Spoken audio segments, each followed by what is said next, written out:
Très heureuse de vous retrouver sur la plateforme www.ezaetv.bj. Nous émettons depuis le Bénin, c'est en Afrique de l'Ouest. Vous êtes sur votre émission, Le Débat. Et cette semaine, nous allons parler d'une foire que peu connaissent ou que beaucoup connaissent, c'est comme vous voulez. Nous allons donc parler de la FECA, la Foire économique Canada-Afrique. Qu'est-ce que c'est que cette foire ? Qu'est-ce qu'il faut en savoir? Comment se prépare cette foire? Vous aurez les détails avec notre invité sur ce plateau.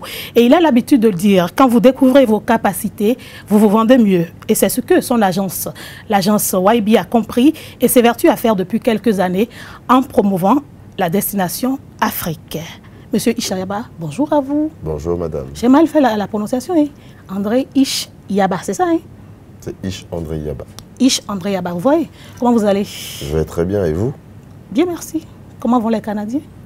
Ben, ils vont très bien, à la seule différence qu'il fait froid. Et heureusement, vous êtes au Bénin. Ah oui, il fait beau en Afrique. Mais il fait plus chaud. Oui, chaud, oui, mais c'est bien pour le corps. Qu'est-ce que nos internautes doivent savoir d'autre de vous, à part que vous êtes le président directeur général de l'agence YB? Ben, que je fais du développement personnel, je donne des attributions à ce propos et je coach aussi en affaires, en développement des affaires, parce que nous pensons que la sociologie des affaires est propre à chaque culture et ce que j'ai appris au Canada en 12 ans, aujourd'hui je peux comprendre un peu comment les autres font les affaires et étant natif du continent africain, je sais aussi comment ça marche ici. Un peu, pas de façon exhaustive, donc on peut établir un pont entre les deux. Et notre tour ici, sur la scène africaine, au travers du Bénin, vise à transférer cette capacité de pouvoir comprendre notre environnement au niveau des affaires. Et c'est quoi l'agence YB? L'agence YB, c'est une structure qui est spécialisée dans le renforcement des capacités, dans le développement des affaires, dans le lobbying entre le Canada et l'Afrique. C'est-à-dire nous avons constitué un consortium d'hommes d'affaires au Canada qui aujourd'hui ont une volonté de venir en Afrique à travers le Bénin. Et nous souhaitons constituer ici, donc mettre en place des projets pilotes de développement durable, de renforcement de capacités, de transfert de compétences avec ces Canadiens-là et ainsi transférer par la suite du Bénin vers d'autres pays du Sud. Et votre agence organise déjà depuis quelques années la Foire économique Canada-Afrique, la FECA. C'est ça, hein? C'est quoi la FECA? C'est une plateforme d'affaires. C'est une plateforme d'affaires qui établit le pont en affaires entre le Canada et l'Afrique. Je peux être membre? Oui, vous pouvez être membre si vous êtes entrepreneur. D'accord, donc il faut que je sois entrepreneur ou homme d'affaires ou femme d'affaires. Mais c'est important, parce que c'est un langage que nous allons utiliser là. Voilà. Si vous n'êtes pas éventuellement au courant des principes qui recouvrent un peu ce monde, ça va être difficile pour vous. Qu'est-ce qui a déjà motivé la création de la FECA? Pourquoi une foire Canada-Afrique? C'est parce que j'ai d'abord été président d'une ONG internationale qui a donc orienté toute son expertise sur le continent africain. Et ça nous a amené à faire 40 missions d'évaluation de besoins sur le terrain et à comprendre que le continent africain est riche. Très riche de son capital humain. Surtout. Mais un capital humain qui est dépourvu de capacité, qui est dépourvu d'un potentiel. C'est-à-dire qu'on a des bras valides, mais l'expertise n'y est pas. Et au regard de cela, nous avons jugé utile que l'expertise canadienne, en l'occurrence celle du Québec, pourrait apporter quelque chose de significatif au niveau de nos pays. Quand je parle de nos pays, je parle des pays au sud du Sahara, donc les 14 pays d'Afrique francophone, parce que nous savons que la zone anglophone est très bien avancée. Elle a au moins une dizaine d'années d'avance sur nous. Quand je prends le Kenya, l'Éthiopie, le Rwanda, le Zimbabwe, le Nigeria, le Ghana, je ne connais pas un pays francophone qui peut essayer de rivaliser. Voilà, de rivaliser. Donc on a jugé qu'il fallait prendre certaines capacités du côté du Québec Les gens vont dire que c'est encore une autre forme de colonisation qu'on est en train de favoriser. Je dirais non, parce que pour le Québec, le cas du Québec, en 1960, et à travers mes nombreuses conférences, je me suis rendu compte que nous, les Africains, ne sommes pas informés en fait, de ce qui se passe au Québec. En 1960, ils étaient plus pauvres que nous. Ah bon. Alors, qu'est-ce qui s'est passé quand on sait ici qu'en 1960, le PIB béninois ou encore ivoirien, sénégalais était au-dessus du PIB québécois, donc à Montréal là-bas. Et en 1970, il y a un monsieur du nom de Paul Gérin-Lajoie et Jean Lesage qui se sont évertués à mettre en place un système d'éducation très rigide en implantant 3000 écoles de formation simultanément, madame. Au Canada. Au Canada. Et ces 3000 écoles de formation ont donné lieu à la création d'une classe moyenne, très rapidement, en moins de 15 ans. Wow. Ils ont créé Bombardier, qui fabrique les trains, les avions à travers le monde. Des écoles spécifiques. Des écoles spécifiques. Vous voyez Hydro-Québec, qui alimente pratiquement tous les États-Unis en électricité. Ils ont les meilleurs ingénieurs en électricité au monde. Pourquoi? Mais ils ont formé leur capital humain. Ils se sont organisés surtout. Ils se sont organisés. Et encore mieux, ils ont été colonisés comme nous par les Français. Donc il y a une affinité culturelle entre cette partie du Canada et historique et nous. Alors, ils ont réussi. Pourquoi ils ne peuvent pas venir nous montrer ça de façon pragmatique en tenant compte de notre sociologie locale? C'est qu'ils ont fait chez eux. Et c'est ce que l'agence Waibi aujourd'hui fait. Donc, nous venons transférer des capacités locales parce que on est un peu fatigué de voir aussi les Chinois arriver avec leur main-d'œuvre qualifiante. C'est pas gentil, ça. Mais la nôtre, on n'en a pas. Ils ont leur main-d'œuvre, les Chinois. Des fois, ils veulent même nous embaucher, mais ils ne peuvent pas nous embaucher parce que nous n'avons pas des gens qualifiés. Donc, il faut renforcer la qualification locale pour éventuellement favoriser valoriser aussi ce que nous sommes ici. Ça va créer de l'emploi, ça va créer des créateurs d'emplois et le gouvernement se sentira moins asphyxié par rapport à la création des emplois. Et ça va peut-être amorcer notre développement, enfin. Bien sûr. Encore que le développement est perpétuel. Bien sûr. Il est très perpétuel. Il n'est pas... J'ai toujours l'habitude de dire que Montréal n'a pas arrêté de construire des ponts. On n'a pas arrêté de mettre en place des pavés. Là-bas, ça construit des immeubles partout. Au moment où je vous parle, il y a le système d'échangeurs le plus important de Montréal qui est en pleine restructuration totale. Mais on n'en parle pas. Donc, ils sont en plein développement, eux aussi. Ah, malgré qu'ils soient déjà un peu développés, ils ne s'arrêtent pas. Oui, au regard de leur système. Je le dis, ils sont avancés par rapport à leur système. Tout comme l'Afrique. L'Afrique n'est pas du tout en retard. Nous refusons ça. Je refuse avec vous. Monsieur Yaba, pourquoi est-ce que spécifiquement vous avez préféré organiser la FECA? Qu'est-ce que vous mettez dans ce concept de FECA là? C'est vrai, vous avez parlé de développement des compétences, de la qualification, de la formation. Quels sont les objectifs clairs de la FECA? Alors, les objectifs clairs de la FECA, c'est déjà, c'est d'établir un pont d'affaires entre le Canada et l'Afrique. Pourquoi? Parce que nous savons que le Canada est très présent dans le domaine et le secteur des mines, mais au regard des autres programmes ou encore au regard des autres opportunités, c'est très rare.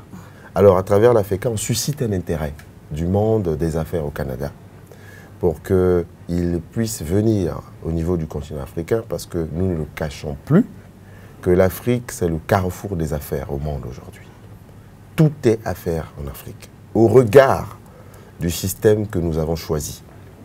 Et si nous avons choisi ce système de l'Occident, mais il faut être à même d'arriver au même diapason que les autres. Et pour ça, il faut emmener les autres chez nous, pour qu'ils soient capables de nous aider à coordonner un peu cette réalité à laquelle nous faisons face aujourd'hui.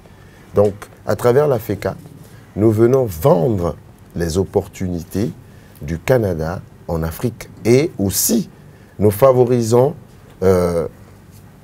l'arrivée des hommes d'affaires africains au Canada aussi. C'est ça aussi l'objectif. Pour qui avait dit que les Africains ne peuvent pas se constituer en lobby pour aller investir en Occident? Vous dites le contraire aujourd'hui. Ben voilà. Donc à travers la FECA, c'est cela. On vient démystifier un peu cette réalité. Et un très bon exemple, vous avez en Afrique francophone une très grande boîte d'assurance qu'on appelle ANSIA, Oui. C'est M. Diagou qui en est le président fondateur et qui a été d'ailleurs le président d'honneur de la première édition de la FECA, en ayant choisi la Côte d'Ivoire comme pays pilote. Et c'est un Africain. Et c'est un Africain. Il a vendu pour 20% des actions de sa structure à la Banque nationale du Canada. D'accord. Il y a longtemps que les Africains faisaient des affaires. Je vais taire le montant, mais non, c'est une des rares personnalités africaines. Et je dis c'est audacieux. Et c'est cela le principe de l'Afrique. Et c'est possible. C'est possible. Il faut exporter. Vous savez, le Canada n'a pas... c'est un pays de froid. On n'a pas de manguier là-bas. Vous aimez les mangues, c'est ça? On n'a pas tout ça. Alors, oui, j'adore les banques, ça c'est sûr. J'ai remarqué. Alors, ce qui se passe, c'est qu'ils vendent, ils importent tout ce qui est fruits du côté de la Colombie, du Mexique, donc du Sud. Donc, c'est une ouverture pour les hommes d'affaires béninois qui sont dans ce domaine. Voilà, dans ce domaine. Les pastèques et tout ce que nous avons dans les produits agricoles. J'étais en Guinée et j'ai vu des pastèques à même le sol. En train de pourrir. Partout. Donc, c'est des opportunités que nous pouvons valoriser en termes d'exportation. Et pour ça, il faut un cadre systémique. Bien Donc, sûr. la FECA vient implanter ce cadre systémique entre le Canada et nos différents pays. Et aussi, c'est de permettre à notre diaspora, que je rêve tant, notre diaspora africaine, je rêve tant. Elle n'existe pas encore, mais nous pensons qu'elle est déjà là. Donc, grâce à vous. Mais je suis ici, dans les locaux. De Zaï TV. N'est-ce pas cela? C'est possible. Voilà. On va y arriver. Et ce qui est un peu étonnant, c'est pourquoi avoir décidé d'amener cette édition au Bénin? Ah oui, ça a été un long débat d'abord en consortium avec les partenaires et autres. Certainement l'idée venait de vous. L'idée ne peut pas venir de quelqu'un, c'est égocentrique. On pense que l'inspiration ne nous appartient jamais. Jamais. Donc ça ne vient pas de nous. Nous ne sommes qu'un canal. Et pour avoir été bien sûr ce canal, nous avons fait comprendre à notre consortium que le choix du Bénin, c'est parce que vous incarnez la plus jeune démocratie du monde, le Bénin. Vous avez ici, dans ce pays, un monsieur extraordinaire. Je préfère parler de lui au présent, parce que j'immortalise sa personne en le disant. Donc, il existe pour moi. Vous parlez de qui? Je parle ici du général Mathieu Kérékou. Moi-même, je n'aime pas dire qu'il est feu. Voilà. Alors, il est un homme extraordinaire en ce sens où nous savons un peu ce qui s'est passé au regard de l'histoire dans ce pays. Et en 90, il s'élève pour dire, écoutez, organisons un peu les choses différemment. Et il lance la conférence nationale des forces vives de la nation. Et les bases qu'il implante au niveau de ce pays, jusqu'aujourd'hui, elles sont indéfectibles. Ce qui fait que le Bénin, aujourd'hui, ça fait 29 ans, vous n'avez connu aucune crise politique majeure. Ouais, et ce qui fait de vous le pays le plus démocratique au niveau de l'Afrique francophone. C'est à féliciter. Ça renforce le cadre des affaires. Ça crée de la confiance au niveau des partenaires internationaux. Et c'est pour ça que nous avons jugé utile que s'il fallait implanter des projets pilotes pour le renforcement des capacités en Afrique contre le Canada et bien sûr l'Afrique, il fallait commencer par le Bénin. Là, j'ai une petite question de curiosité avant qu'on continue les échanges. Vous parlez tellement bien du Bénin qu'on a l'impression que vous êtes béninois. Oui, je suis béninois, bien sûr. Pourquoi ne pas le dire officiellement? Vous connaissez bien le Bénin? Oui, le Bénin a été ma terre d'accueil, ici en 97, il faut le dire. Je suis originaire d'un pays qui a connu malheureusement beaucoup de problèmes géostratégiques et géopolitiques que nous n'allons pas mentionner ici. Le Congo-Brazzaville, donc il y a eu la guerre en 97 éventuellement. Vous savez qu'il y a une bonne partie du gouvernement congolais Brazzaville de l'époque qui s'est retrouvée à Cotonou et une autre partie à Abidjan et éventuellement au Burkina Faso. Donc ça nous a permis de rester ici de 97 jusqu'en début 2006 et puis par la suite nous avons migré vers le Canada. Vous êtes un Béninois? C'est bien ça. En général un Africain. Mais je suis un Béninois mais beaucoup plus un Africain. Oui, un Africain. Oui. C'est toujours mieux. Puisqu'on parle d'un continent, on parle du développement d'un continent. Monsieur Yaba, la FECA vient au Bénin. C'est en juin prochain. Vous allez peut-être nous reprendre. Du 14 au 15 juin. Du 14 au 15 juin prochain au Golden Tulip à Cotonou, c'est ça, hein? Qu'est-ce que la FECA va apporter déjà au Bénin? Alors, la FECA va apporter l'implantation des premiers centres de valorisation de métiers locaux. Pourquoi? Parce que nous pensons que le système des métiers de première ligne au niveau de l'Afrique francophone est à renforcer et à valoriser. Pour m'expliquer, nous prenons le cas des mécaniciens, des plombiers, des menuisiers, des maçons, des artisans en général, des coiffeurs, tailleurs et des agriculteurs et tout ça. Ce cadre n'est pas valorisé dans nos 14 pays d'Afrique francophone. Malheureusement. Malheureusement. C'est des gens qui souffrent et c'est des gens qui généralement vont dans ces secteurs parce qu'ils ont échoué partout. Tout comme le concept de l'entrepreneuriat. Ce n'est pas compris dans notre culture d'aujourd'hui, au XXIe siècle, parce que quelqu'un devient entrepreneur lorsqu'il a essayé partout. Que ça n'a pas marché. Alors que sous d'autres cieux, c'est une ingénierie, proprement dite. C'est un métier. C'est une organisation. C'est une organisation. Moi, j'étais formé pour être entrepreneur. Donc, ce n'est pas par tâtonnement, ce n'est pas par jeu de hasard. Par perte de vitesse. Par perte de vitesse. C'est parce que j'aime ça, entreprendre. C'est important. Et nous avons des métiers. Mais nous avons choisi d'entreprendre parce que avec l'entrepreneuriat, on peut beaucoup plus impacter. On peut beaucoup plus orienter notre créativité, notre innovation. C'est plus concret. C'est plus concret. Et puis c'est du privé. Donc on est actif constamment. Et pour ça, nous jugeons que c'est important de venir en Afrique, implanter des centres de valorisation de métiers locaux, donc avec une ingénierie de transfert de capacité canadienne, parce qu'eux, ils ont réussi chez eux. Les plombiers, les menuisiers, les mécaniciens, les électriciens, les électroniciens. Il faut augmenter ce grand nombre-là et qualifier ces secteurs-là en passant par la formation des formateurs experts que nous voulons faire ici, aux 3 mois par trimestre. On ira vers une professionnalisation. Voilà. Et par la suite, renforcer ces formations avec cette ingénierie entrepreneuriale. Donc implanter des CFE, des centres de formation en entrepreneuriat, dans le but de créer des créateurs d'emplois. Et à côté de cela, c'est mobiliser des gens qui vibrent à la même dimension, c'est-à-dire créer des lobbies d'affaires, des structures d'affaires que nous allons valoriser au niveau du Canada pour attirer le maximum d'investisseurs canadiens. Un peu comme une ouverture des Africains vers le Canada. Voilà. Et puis une ouverture des Canadiens vers le Bénin et l'Afrique. Monsieur Yaba, on sait que le modèle canadien, c'est l'entrepreneuriat. Vous l'avez martelé tout au long de nos échanges et c'est la base de leur développement.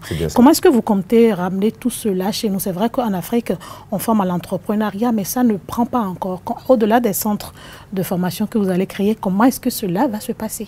Mais déjà, il faut... nous remercions le gouvernement béninois qui... Pourquoi? Qui nous a reçus. Nous avons rencontré le ministre de la Formation professionnelle, M. Kakpo, son Excellence. Nous avons rencontré son Excellence Mme Atanasso. Nous avons rencontré pas mal de ministres, éventuellement ici, qui travaillent sérieusement. Et nous pensons qu'avec eux, nous allons nous asseoir, nous allons les rencontrer à nouveau pour voir comment nous allons pouvoir proposer l'établissement de ces centres de valorisation de métiers locaux et aussi ces CFE, ces centres de formation entrepreneuriale, voir le cadre systémique qui déjà répond à une certaine demande et créer une complémentarité avec ce que nous apportons et ce qu'ils ont déjà. Parce que nous jugeons qu'au Bénin, il y a un système qui marche très bien. Déjà? Déjà. Et on ne peut pas venir transformer aussi radicalement un système comme ça. Et nous sommes aussi ici parce que son Excellence le Président Talon a eu à mettre en place une ingénieuse, mais c'est-à-dire réalité systémique, en disant peuple du monde, homme d'affaires, partout où que vous soyez, venez chez moi pour travailler. Parce qu'on parle de 77 réformes. Quand un président de la République met en place et qui, je crois que nous l'avons suivi à travers le monde. Moi, j'étais au Canada, en tout cas ce jour-là, quand il a présenté le Bénin révélé, avec tout son gouvernement, je crois il y a 2 ans et demi ou 3 Oui, ans. 3 ans, mais bientôt. Voilà. Et nous l'avons suivi. Il a dit clairement qu'il y a beaucoup à faire au Bénin. Venez. Et pour nous, qui sommes des acteurs du développement local et durable, nous avons compris que la source et même la spécialisation de notre cabinet, c'est le renforcement des compétences. C'est pour ça que nous sommes ici. 77 réformes, il y a du travail pour tout le monde. En termes plus simples, vous avez devancé ma question, ça veut dire que ça va apporter un plus ou un accompagnement au programme d'action du gouvernement béninois. Bien sûr. Surtout pour favoriser les générations à venir. Certainement, beaucoup d'hommes d'affaires ou de femmes d'affaires, d'entrepreneurs sont en train de regarder cette émission, de vous écouter. Certainement qu'ils se préparent à participer donc à la FECA. Qu'est-ce que chacun gagnerait à venir à cette foire? Ben, en tant qu'individu, en tant qu'entreprise? Mais déjà, c'est de découvrir les opportunités qui existent au Canada. Nous savons que très peu d'Africains comprennent comment ça marche là-bas. Oui. Pour avoir fait beaucoup de missions d'évaluation de besoins, pour avoir été en Afrique plusieurs fois, il y a toujours un engouement quand on parle du Canada. Mais vous ne connaissez pas toujours comment ça marche au Canada. Donc, on vient aussi présenter le Canada. Maîtriser le terrain. Maîtriser le terrain pour permettre aux différentes personnes qui veulent immigrer là aussi, parce qu'il y a une immigration choisie aujourd'hui avec le Canada, parce que c'est une population vieillissante. Et c'est aussi une opportunité pour la jeunesse africaine d'aller vers une terre qui forme et qui renforce. Et nous pensons que c'est aussi une terre qui favorise le retour vers les siens. Et c'est ce qui se passe aujourd'hui. Moi, je suis Canadien aujourd'hui, mais je suis au Bénin. Donc, il n'a pas du mal à ce que nous travaillons main dans la main avec eux pour pouvoir établir un climat qui... un climat de confiance. Oui, de confiance, mais qui créerait je dirais, un nouveau panel de fonctionnement systémique à l'international entre cette partie du monde et notre continent, parce que c'est quasi inexistant. Et venir là pour la première fois, donc tous ces Africains qui vont venir rencontrer ces Canadiens, ben, ça va être une très bonne chose pour eux, parce qu'ils vont pouvoir exploiter, prospecter un nouveau terrain. Et c'est beau les challenges. Bien sûr. Et on dit souvent chez nous que qui n'a pas traversé l'autre rive ne doit pas se moquer de celui qui se noie. Et quand vous n'allez pas à la rencontre de quelqu'un, vous ne savez pas de quoi la personne est capable. Bien sûr. Et donc, il vaut mieux venir à cette foire, s'acquérir des opportunités, apprendre et pourquoi pas se faire valoriser. Bien sûr. Hein. Il y aura des banques, il y aura des structures orientées vers les technologies de l'information, l'Internet, la télé, il y aura l'éducation, il y aura la formation professionnelle, il y aura l'import-export, donc le commerce, tous ceux qui sont agriculteurs. Pratiquement tous les secteurs importants. Tous les secteurs importants. Voilà.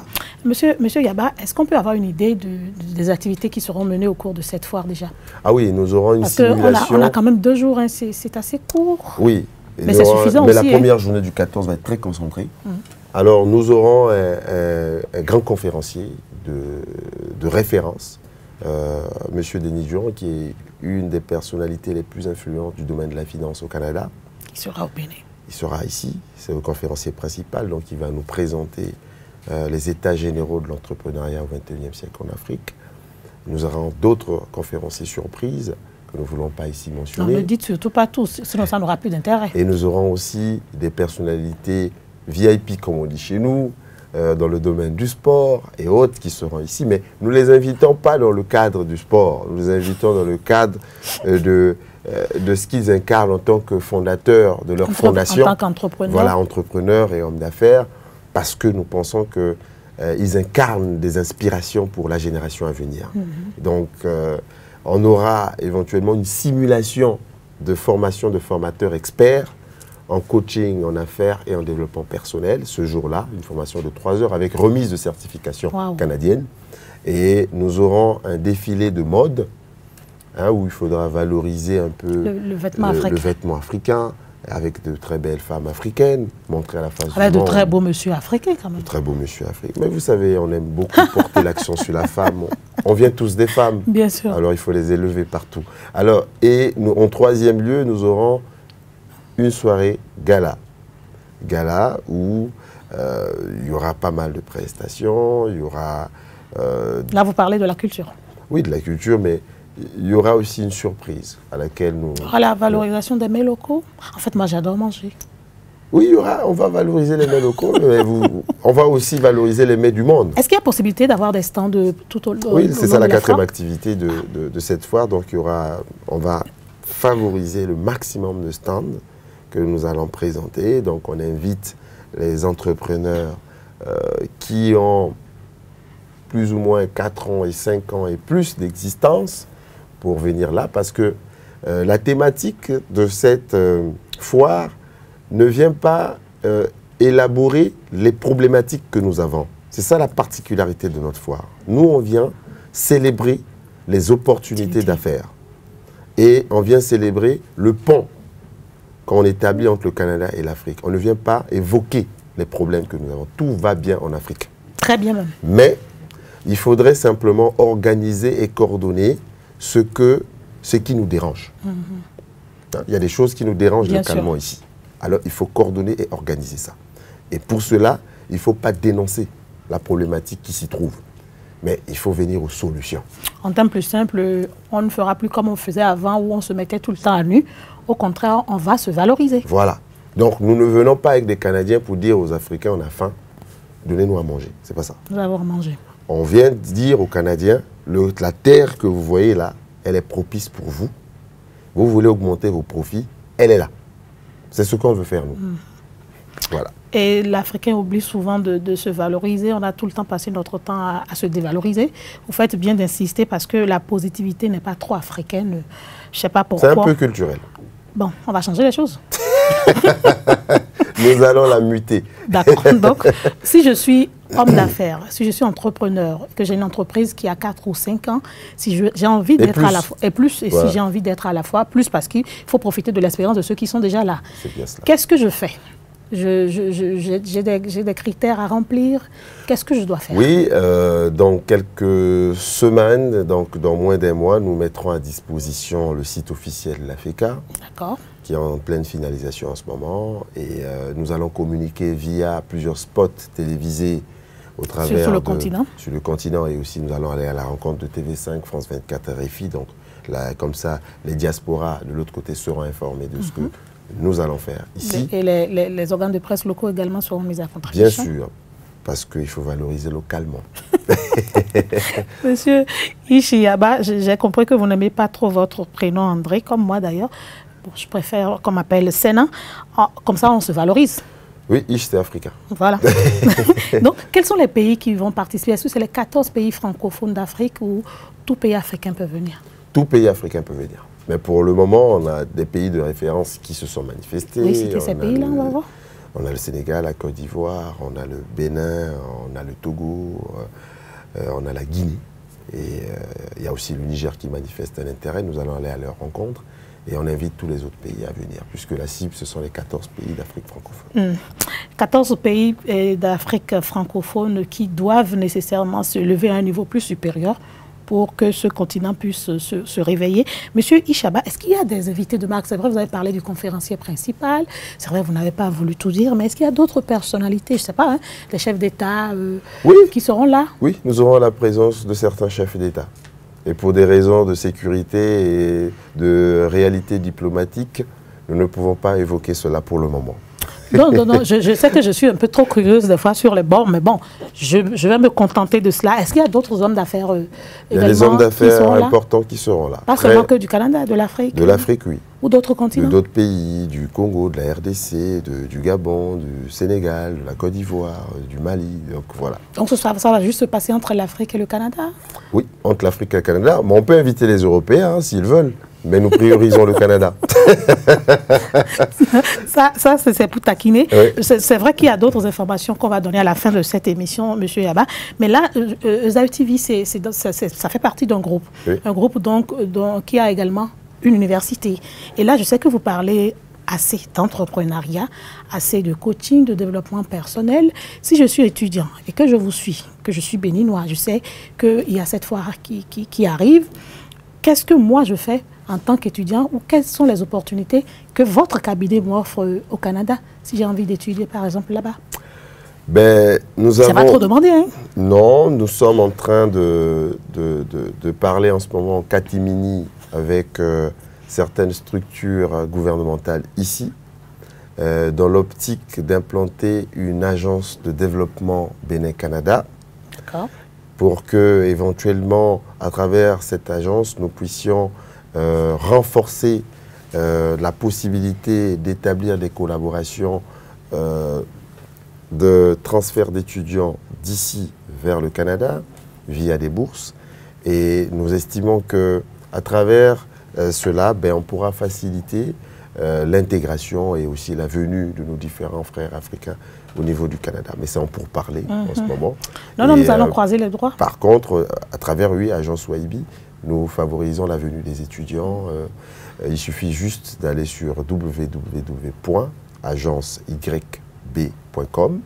Il y a une adresse email, vous écrivez et puis nous allons évaluer les dossiers. D'accord, donc c'est possible. Ça me rassure parce que... non, ça me rassure, ça me rassure. Bien donc sûr. si je suis là et que je vous suis actuellement, monsieur Yaba, que j'ai envie d'être comme vous, quel que soit mon domaine d'activité, qu'est-ce que je fais pour devenir aussi sûr de moi, aussi prêt à valoriser l'Afrique, aussi entreprenant? Nous donnons des formations de coaching personnel, privé. On forme des leaders et il suffit d'écrire à Agence Waibi. Juste Donc, vous écrire. Oui, écrivez-nous. On est Vous très allez répondre. réactifs. Souvent, on pense que quand on écrit, ça ne répond pas. On est vite, aussi hein. sur, je ne le cache pas, nous sommes aussi sur Facebook. Vous écrivez, je ne cache pas dans mes conférences, je le dis, Ishiaba, c'est H-I-S-C-H-E, Yaba, Y-A-B-A, c'est mon Facebook. Vous écrivez, il y a une équipe qui est là, il y a toujours du relais. Et puis je suis informé, je réponds toujours. Je confirme que vous répondez. Bon. Je vous ai entendu le dire une fois et j'ai essayé, vous avez répondu. Oui, je réponds Donc toujours. je confirme à nos Donc ceux internautes qui veulent que se former, ceux qui veulent poser c'est des possible. questions, c'est possible. Et on ne finit jamais d'apprendre, comme nous l'avons dit tout Non. au long de cette émission. Donc, il y a beaucoup de références dans le système éducatif canadien dont on peut servir en tant qu'Africain pour évoluer. Tout à fait. Et en attendant que peut-être vous n'installiez ou que vous n'implantiez les centres de valorisation des métiers locaux, en fait, moi, cette partie m'intéresse véritablement parce que je me dis, il fut une époque en Afrique où on était plus porté vers la formation professionnelle. Tout à fait. Mais à un moment donné, on s'est dit, je ne sais pas ce qui s'est passé, je ne sais pas si c'est compte tenu de la politique de nos pays, on s'est rendu compte qu'on a trouvé que ces formations ne valaient plus la peine. Même s'il y a eu des réformes pour mieux valoriser cela, on trouve toujours qu'il faut aller dans le cursus classique, qu'il faut sortir diplômé, qu'il faut sortir en costard. Et les autres se disent, ça n'a pas la peine. Du coup, dans nos centres de formation locaux aujourd'hui, c'est un vide total. Oui, parce que la réalité, c'est que nous devons renforcer le cadre des compétences. Il faut renforcer ce cadre-là. Vous savez, le continent africain, nous sommes 1,2 milliard. 1,2 milliard. Sur les 1,2 milliard, nous avons 75% des jeunes qui occupent, je dirais, une couche importante de ce bassin de 15 à 35 ans. Donc à peu près 600-700 millions de jeunes africains. Il faudrait former ces derniers-là. Il faut les former. Si on ne les forme pas, c'est une bombe à retardement. Une bombe à retardement. Et avoir un tel désert de compétences, il faut le dire, c'est grave. Je pensais que vous n'alliez pas utiliser le mot. Mais bien sûr, On n'aime pas je trop parle de cette cette phrase couche ici. de jeunes. Non, oui, Ça me mais choque. il faut le dire. C'est difficile à accepter, ça fait mal. Mais nous n'avons pas de la qualification locale, il faut le dire. Combien de structures occidentales arrivent ici et peuvent embaucher aujourd'hui 1000 maçons béninois? Ça va être compliqué. Au regard des critères internationaux. Très compliqué. Combien de compagnies viennent ici, peuvent embaucher 1000 plombiers? Ou bien des ingénieurs de taille. Il y en a des ingénieurs, mais ils sont combien? C'est vrai. Des architectes, ils sont combien? Donc, il faut mettre en place le cadre systémique Très de important. renforcement de tous ces domaines-là. Et pour ça, il faut commencer. Si on ne commence pas, on ne le fera jamais. Et surtout notre génération, c'est un défi. Ça va être grave Si nous ne faisons rien. si nous ne faisons rien. Au moment où je vous parle, Je ne le cache plus dans mes conférences. Je le dis à haute voix. Il ne s'agit pas ici de cacher. Nous n'avons plus la capacité de créer des emplois au niveau de nos gouvernements. C'est impossible. Nous avons 225 millions de jeunes, au moment où on se parle, qui errent les côtes africaines à pied, dans les rues, partout.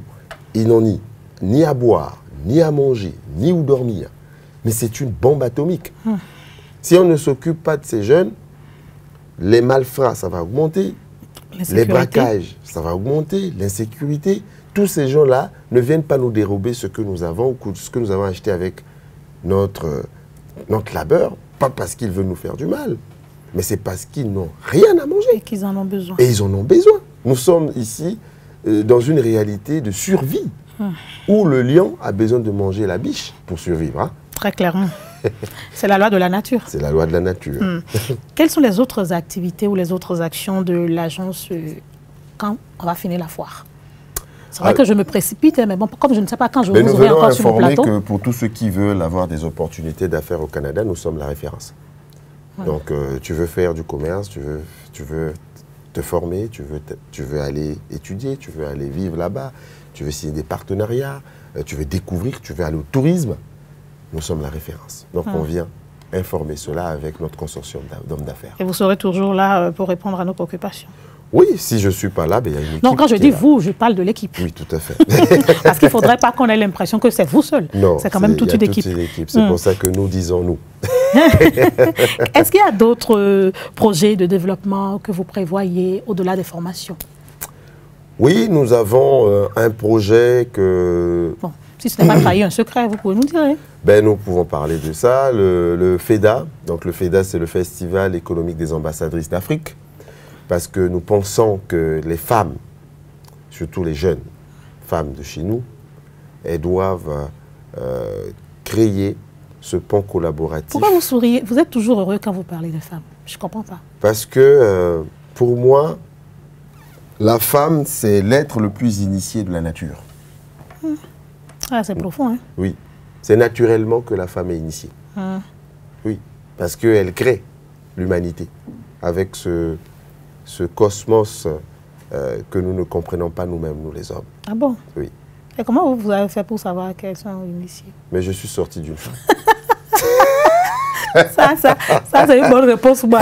Ça m'empêche d'aller loin. Je m'arrête là. Donc, vous avez en vue le Festival économique des femmes, non? Non, le Festival économique des ambassadrices d'Afrique. C'est un projet que nous allons éventuellement lancer. On cherche en ce moment un pays pour héberger ce projet parce que ça vise à implanter la première structure autonome des femmes. Donc on vise ici à promouvoir l'autonomisation des femmes à travers l'entrepreneuriat. C'est une structure d'excellence entrepreneuriale des femmes qu'on veut implanter parce qu'il y a très peu de femmes entrepreneurs en Afrique. Il y en a, mais il y en a très peu. Et il faut formaliser ce cadre. On est beaucoup plus dans l'informel. Vous savez, quand vous voyez les métiers de première ligne, on a mené une étude d'évaluation de besoins sur le terrain où on a découvert, par exemple, que dans le secteur de la mécanique, les options électricité et électronique, il y a à peu près 85%, pour ne pas dire 90%, c'est géré par l'informel. Et il y a beaucoup à gagner dans ce secteur si on le formalise. Les jeunes mécaniciens, la plupart sont formés sur le tas. Et pour beaucoup, ils ne comprennent même pas comment ça fonctionne. Et nous avons vu les mécaniciens en chef, pour la plupart, tiennent en laisse ces jeunes-là, puisqu'il faut pérenniser le garage. Mais ce qu'on a aussi découvert, c'est que ces grands mécaniciens en chef ne transfèrent pas la compétence requise, puisque eux aussi sont victimes de cette insuffisance-là, ils ne se forment pas assez. Et nous avons compris qu'ils meurent avec leur garage. Et une fois qu'ils meurent avec leur garage, c'est fini. Donc il faut renforcer ce cadre, il faut aller récupérer tous ces garages-là qui occupent à peu près 80% du secteur et formaliser cela. Les concessionnaires que nous avons chez nous, c'est une opportunité pour tous ces garages qui œuvrent dans l'informel. Mais il faut créer un cadre systémique. Et c'est ce que Agence YB va faire au Bénin à travers un magnifique projet pilote. Et nous serons là pour en parler avec beaucoup de plaisir. Mais est-ce que ce n'est pas parce qu'à un moment donné, on a peur de se voir tout prendre qu'on refuse de transférer les compétences? Non, pas du tout justement, parce que il faut sensibiliser, c'est culturel comme on dit. Si on sensibilise et on explique que le marché est grand, quand vous voyez le Bénin, c'est 10 millions d'habitants. Madame, 10 millions d'habitants, c'est énorme. Donc, l'être humain, je crois chez nous, dans notre culture, on est très grand dans la mémoire. Du coup, on trouve que notre espace géographique est petit. Donc, quand on a eu même une table avec ses oranges, on ne comprend pas qu'il y a 10 millions de Béninois qui peuvent venir sur cette table-là et finir vos oranges. Donc, il faut travailler à préparer le contexte sociologique, il faut le présenter, il faut sensibiliser et expliquer que le marché est grand pour tous. Par contre, il faut créer de la qualité. La qualité, il faut une bonne organisation. Il faut une bonne organisation, une bonne coordination. Et ça va plus appeler, ça va plus attirer. Vous savez pourquoi? Il y a des meilleurs restaurants que d'autres, mais parce qu'il y en a qui traitent mieux leurs produits. Il y en a qui présentent mieux leur repas. Vous savez, il n'y a pas mieux qu'une assiette bien présentée. En tout cas. Et ça attire. Même si c'est le même plat tous les jours. Bien sûr. Mais c'est bien présenté. Et puis tout le monde vient à vous. Par contre, vous verrez d'autres restaurants, c'est toujours vide. Pas parce qu'il y a des mauvais cuisiniers, mais parfois il faut peut-être revoir la façon d'accueillir les clients. Parfois il y a des très bons mets là-bas. Mais le fait de ne pas savoir accueillir les clients, le fait de ne pas avoir formé le personnel, ben, ça porte préjudice. Monsieur Ish Yaba, pourquoi vous dites souvent que l'Afrique n'a pas besoin de changer, mais de se valoriser? Parce que l'Afrique restera toujours et nous passerons. Tous les Africains qui sont aujourd'hui sur cette terre de l'Afrique sont venus à une certaine époque ici. On est tous venus trouver l'Afrique. Bien sûr. L'Afrique n'est pas venue nous trouver. Non. Donc, c'est à nous de s'adapter à la réalité de ce système, macro-système qui est déjà là, que nous sommes venus trouver. Mais nous devons aussi améliorer et harmoniser notre rapport relationnel entre cette surface géographique, entre l'environnement et le rapport humain qui s'établit et qui doit s'établir. Et c'est pour ça que nous, c'est à nous de manifester une harmonisation. Parce que l'Afrique est remplie d'attributs constructifs. C'est déjà constructif et c'est déjà là. Donc, dire qu'on va créer des nouveaux attributs, je ne pense pas qu'on en a la capacité. Par contre, on peut créer un système. On peut organiser les choses pour que ce continent vibre différemment, à l'unisson avec nous, puisque nous sommes les habitants de ce continent. Mais si on ne s'harmonise pas, en créant des bases solides, environnementales, comment on va aimer l'Afrique? On ne va jamais aimer l'Afrique. Mais l'Afrique, en tout cas, elle est bien. Nous le disons. Il faut simplement que nous, jeunes, nous comprenons qu'il y a des belles plages en Afrique, il y a des beaux parcs. Vous savez, au Canada, il y a un parc zoologique qu'on appelle le parc de Granby. Et là-bas, il y a des lions. J'ai emmené mon fils là-bas, mon fils aîné, Raphaël, que je salue d'ailleurs.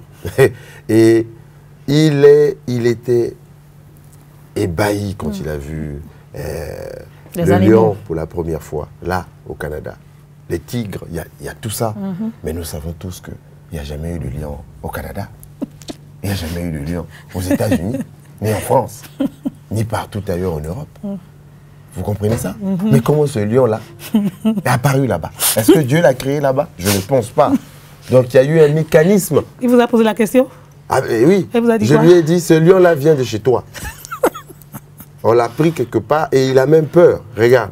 Il n'arrive pas à s'habituer à son milieu géographique parce que le lion est fait pour rester dans la savane. C'est ça. Pas dans des enclos très restreints. Il a besoin au moins de 6 femelles autour de lui sur un espace de plus de 7 km. Ce qui ne retrouve pas là-bas.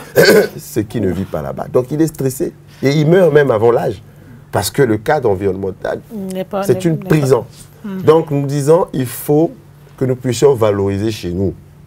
Organisons nos parcs. Je vois ici que le parc Pendjari, je crois, est en train d'être valorisé.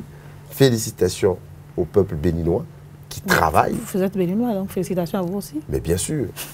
Mais bien sûr. Donc c'est nous tous. Donc on peut le faire. On peut le faire. Nous avons des plages magnifiques, aussi magnifiques qu'à Miami.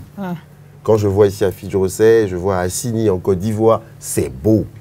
C'est à nous de venir valoriser ça. Quand décembre arrive, venons rencontrer nos familles, mettons-nous au bord des plages et valorisons ça. Invitons nos amis. Aujourd'hui, l'Afrique n'a pas besoin qu'on vienne lui faire un procès d'intention sur la base du fait qu'elle est vouée à son échec, ainsi de suite. Non, nous disons non.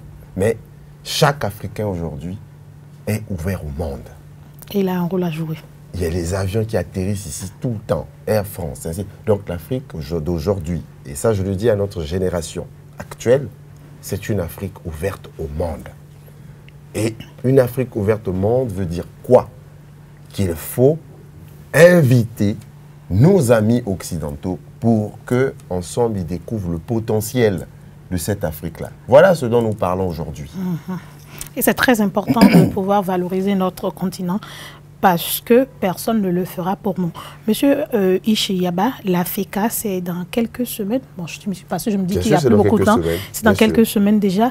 Est-ce qu'il y a un numéro de téléphone à contacter, à part l'adresse de l'agence, pour pouvoir avoir d'autres informations? Parce qu'il y en auront toujours qui voudront en savoir plus, parce qu'une émission, ça ne suffira jamais. Ben, ce que nous disons pour vous irez sur la page, excusez-moi, vous irez sur la page de la FECA, Facebook. Donc FECA a une page, Foire économique Canada-Afrique internationale sur Facebook. Et éventuellement, vous pourrez nous écrire là. Et vous pourrez aussi écrire à Agence YB, donc www.agenceyb.com. Et là aussi, nous avons une adresse, ou encore écrire à Ishiyaba sur Facebook. Vous aurez une réponse, vous aurez toutes les informations relatives à ça. Mais nous disons aussi que dans quelques jours, nous mettrons à disposition le site lafeca.ca, qui sera officiellement fonctionnel et qui donnera cette occasion aux différents entrepreneurs de s'inscrire en vue de pouvoir prendre part à cette manifestation qui va aider les générations à venir. Pourquoi est-ce que vous voulez aider le continent africain à se relever? Là, c'est une question très personnelle, monsieur. Bon. Oui, c'est une question qui touche à mon engagement. Vous savez,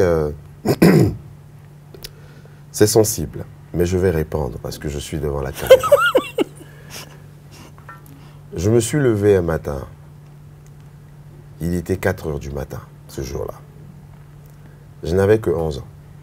Ah. Et ça crépitait des balles partout. Ça tonnait des bombes. Ça fait peur. À 11 ans, on se réveille à 4 heures et on voit son père, on tremble. On ne l'a jamais vu en tremble. Courir de partout. Et dire, ça y est, il faut quitter la maison. Il n'y a aucune explication. Et vous quittez la maison, vous fourvoyez pendant 20 jours dans un trou sans voir le soleil. Vous ne sortez qu'à minuit pour voir le jour. C'est un traumatisme pour un enfant de 10 ans ou 11 ans.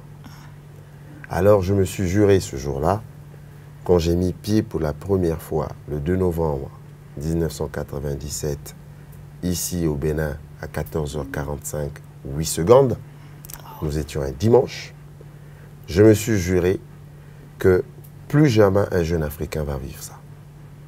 En tout cas, autour de moi. Je me suis donné cet engagement.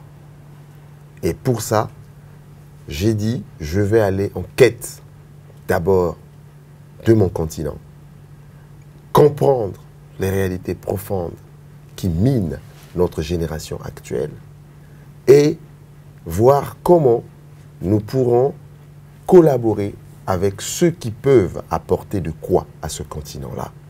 Parce que c'est un continent riche en tout. Voilà ce qui me motive tout en bas. Parce qu'il faut toujours un déclic dans toute chose. Et les déclics, ce n'est pas toujours rose. Il y a toujours quelque chose. Et quand je vois les gouvernements actuels, le potentiel des jeunes, vous voyez le Bénin ou tous les autres pays africains, toute la population est jeune. majoritairement parlant. Alors, qu'est-ce qu'on fait de cette jeunesse? Nous allons entendre le ras-le-bol de ces jeunes parce qu'ils vont exploser. Nous le disons clairement à ces gouvernements. S'ils pensent qu'on va continuer à thésauriser et calmer, ça va exploser. Nous le savons tous, l'Occident aujourd'hui vit ça déjà. La Méditerranée, c'est tous les jours. Regardez l'Italie qui est en train de crier aux abois. Oui, on dit qu'il y a un contexte politique là-dedans, c'est vrai, mais il y a une réalité là-dedans. Ces jeunes-là, s'ils avaient de quoi manger ici, vous pensez qu'au moment où je vous parle, il est près de 3 heures du matin à Montréal, mais il fait froid, je vous assure. Il fait plus de moins 30, vous n'avez jamais vécu ça. Vous pensez que c'est par joie ou parce qu'on le veut qu'on reste à moins 30 degrés dans un pays? Non, mais c'est parce qu'il y a une réalité de chez nous. Moi, je vous dis aujourd'hui, quelqu'un qui a ses moyens, qui a de sa politique, qui vit normalement, qu'est-ce qu'il en a à aller vivre au Canada, aux États-Unis ou en France, une fois qu'il a fini de se former ou une fois qu'il a fini d'acquérir de quoi? Mais il rentre chez lui. Tout est beau ici. Oui, tout est beau ici. En tout cas, nous préférons, oui, parfois le froid est bien. C'est toujours mieux de rester chez soi. Mais c'est toujours mieux de rester chez soi. Il fait beau à la plage. Il fait beau partout. Contre le cadre, je dirais, fonctionnel et systémique, ne soyons pas utopiques non plus. Mais c'est pour ça que nous travaillons. Mais il faut dire que je préfère rester à 30 degrés que rester à moins 40 degrés. Les oreilles brûlent, là. D'accord? Donc, organisons ce cadre-là pour apporter de quoi. Vous m'avez fait perdre mes propos, mais bon, je vais me reprendre.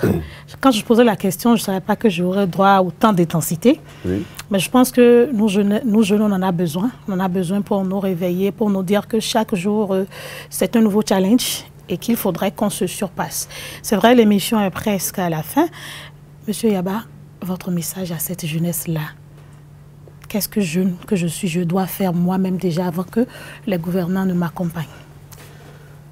Ben déjà, je dirais que le message s'adresse avant tout aux élites, aux leaders de ce continent. Vous savez, quand vous arrivez dans un pays, il y a un premier citoyen, c'est le chef de l'État. Alors, si ce dernier donne l'impulsion la plus attendue au niveau du souverain primaire, qui est le peuple, ben, le peuple suivra la voie. Donc les jeunes.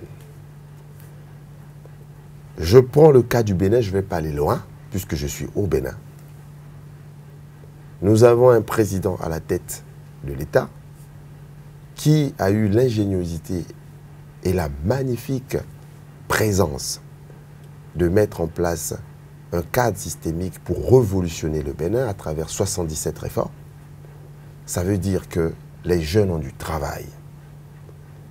Aller aux 4 coins du monde, rechercher des opportunités qui puissent venir répondre aux besoins de ces 77 réformes, afin que le Bénin soit révélé comme nous le voulons. Et pour cela, nous disons aussi à cette jeunesse que le monde dans lequel n'est pas parfait. Mais si nous nous organisons, nous pourrons amoindrir le choc et nous pourrons créer des meilleures réalités locales en vue d'améliorer notre environnement, notre système de vie. Et que la jeunesse de l'Afrique, à travers celle du Bénin en l'occurrence, s'appartienne en renforçant ce que nous sommes ici et en valorisant cela à l'étranger. Et nous disons aussi aux diasporas africaines qu'il est temps de rentrer en Afrique pour apporter de quoi. Recherchons les pays qui manifestent cet intérêt. Regardez le Rwanda, aujourd'hui c'est un exemple vivant. Toute sa diaspora est pratiquement rentrée. Et nous sommes aujourd'hui 15 millions d'Africains à l'étranger. C'est ça la richesse de l'Afrique. Le capital humain, ce n'est pas l'argent. Ce sont les hommes qui créent l'argent. Ce n'est pas l'argent qui crée les hommes. Et si nous comprenons ça, l'Afrique, je crois, va se manifester différemment au monde. Je vous dis merci. Ne dites pas encore merci, c'est pas fini. Eh oui, vous m'avez demandé. Non, ça c'est pour les jeunes, j'ai pas fini. Ah d'accord. J'ai encore une autre question dans ma poche. Parfait. Votre message pour les potentiels entrepreneurs africains béninois pour la FECA? Alors, nous disons aux entrepreneurs béninois qui ont au minimum 5 ans et plus d'existence de venir rencontrer la FECA. Nous ne disons pas que moins on les discrimine, non pas du tout. Ils pourront venir voir les stands, voir des présentations. Mais la cible est beaucoup plus de 5 années et plus. Parce que 75% des entreprises en Afrique meurent avant 5 ans d'existence. Et c'est une réalité. Voilà pourquoi nous préférons cibler les entreprises de 5 ans et plus. Parce que avec ces entreprises-là, nous allons pouvoir renforcer le cadre qui empêche aux entreprises, majoritairement bien sûr, qui s'étiolent, de pouvoir se rendre résistants et de surpasser la réalité qui les empêche de dépasser les 5 ans et plus. Donc, venez à la rencontre de la FECA. C'est une plateforme d'affaires qui va vous donner les meilleures opportunités. Les renforcements des capacités s'y trouvent. Et éventuellement, nous avons aussi du lobby. Donc, qui dit lobby, mais dit opportunité qu'on ne peut rencontrer nulle part ailleurs. Merci beaucoup, M. Ishaba. C'est nous qui vous remercions. Vous direz bien de choses à toute l'équipe de l'agence Waibi. Ben, elles le sont. Elles vous remercient déjà au travers de ma personne. Et si vous avez un peu de temps, passez nous voir de temps en temps sur Zaya TV. Nous serons là, puisque vous nous avez permis de nous exprimer face au monde. Et on parlera donc du développement de notre continent, l'Afrique. Merci. Merci. Chers internautes, chers téléspectateurs, c'est donc la fin de votre émission. Le débat de cette semaine, riche de son potentiel humain, l'Afrique et sa jeunesse doivent se professionnaliser et entreprendre. C'est très important, car l'Afrique ne sera construite que par les Africains. Et comme qualité, nous avons besoin d'organisation, de coordination, d'harmonisation, d'entrepreneuriat, d'innovation. Ce n'est pas moi qui l'ai dit, c'est notre invité André Yaba qui l'a dit. Et donc, si vous avez envie de contacter le cabinet Waibi, allez juste simplement sur le site www.agenceyb.com, écrivez des messages, posez des questions, vous aurez les réponses. Ou simplement écrivez à M. Yaba lui-même, HISCHEYABA,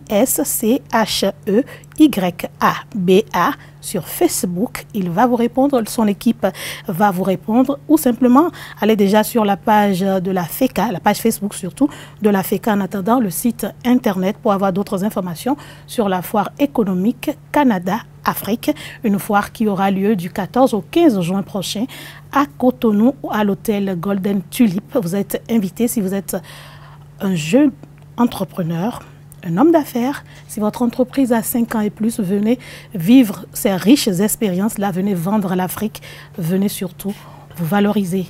D'ici là, mesdames et messieurs, portez-vous bien. Nous, on vous remercie d'avoir été là. Laissez vos commentaires sur notre page Facebook, Le Débat, et nous serons là pour répondre également à vos préoccupations. Merci à toute l'équipe qui m'a accompagné. C'est à regret que je vous quitte, avec le plaisir de vous retrouver très prochainement.